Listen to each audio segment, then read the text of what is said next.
Hafa day, good morning Guam, and happy Thanksgiving. I'm Tim McHenry, and here is your morning update. The Chamorro Land Trust Commission will soon begin holding public hearings on the 14 pieces of property that it is looking at leasing out for commercial purposes. Last week, CLT Administrator Mike Borja provided the CLTC board a list of these 14 pieces of property, which include the Laguna Point area in Jigo and the Oka Point area in Tamuning. The next step is for the CLTC to hold public hearings on these pieces of property. The CLTC board will then vote on whether or not they approve of the list of properties.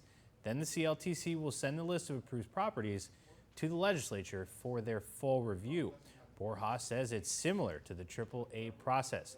He also says he hopes to have an idea of what properties will be approved for commercial leases by the end of the first quarter of next year or early second quarter. Borja says he won't begin soliciting for bids on these leases until the properties are approved. And PNC received the findings of the investigation into the viral video of a one-to-one aide getting physical with a special education student at Ukadu High School. A source tells us that the parents of the student are disputing the findings.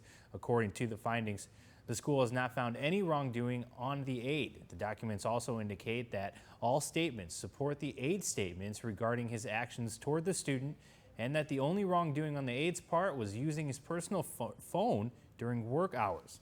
Also in the findings, the school claims that the aide's personal phone is being used to support the student by calming or distracting him from taking the aide's phone, walking, and taking others' food without permission, and touching the sound system.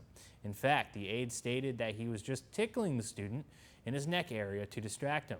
He said he also uses that method to give the student attention or show affection. The findings also indicate that several school personnel who were present at the time of the incident were questioned, and they said they did not see any physical aggression or harm towards the student. Again, a source says that the parents are disputing the internal investigation and the final results. Meanwhile, the one-to-one aide has been reassigned to a safe trained aide, and another aide is now assigned to the student in the viral video. And there is still some confusion about whether or not the deadline to adopt the rules and regulations for medical marijuana has come and gone.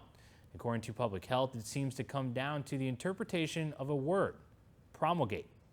What is the deadline for the rules and regulations for medical marijuana? It's a difficult question to answer. Attorney General Elizabeth Barrett Anderson was on the 4-hour fill, where she says that she has not issued an opinion and she is discussing the issue with Public Health. By law, the Attorney General's office cannot divulge information that was received due to attorney-client privilege. The confusion, at least on Public Health's end, comes from the word promulgate and what that means in terms of the public law. The public law states that, quote, no later than 9 months after the enactment of the act and after consultation with the advisory board, the department shall promulgate rules, end quote. The rules were enacted on February 20th, which means that November 20th would have been the deadline to promulgate the rules. PNC spoke with Public Health Director James Gillen, who confirmed that he asked the AG's office for an opinion on what the word means, but he has not received an answer. Gillen added that Public Health is revising the rules and regulations, and they passed it to the AG for review before the November 20th deadline.